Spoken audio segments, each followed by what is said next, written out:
Hi everyone, in this video we're going to learn how to use Freepik AI image generator. So let's get started.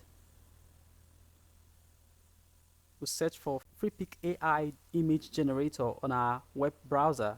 It will lead us straight to the website where we can use the AI generator to generate a lot of images. We can log in if we have an account already, or we can decide to sign up.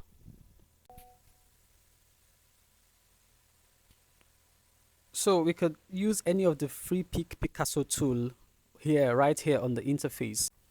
So there is an image already here for us, and once we tweak this image here, a corresponding image over here will be tweaked also, just as. So let's select, let's see, I select this. You can see over here everything has also been tweaked too. So as you can see, whatever we do on this part of the interface is also replicated on this other part. So it helps us to move and do whatever we want to do, edit as we like.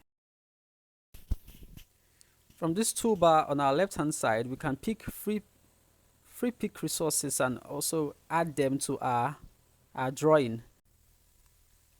We can add them to our drawing. If you found this video helpful, please like the video and subscribe to our YouTube channel for more videos like this. Thanks for watching. See you in the next video.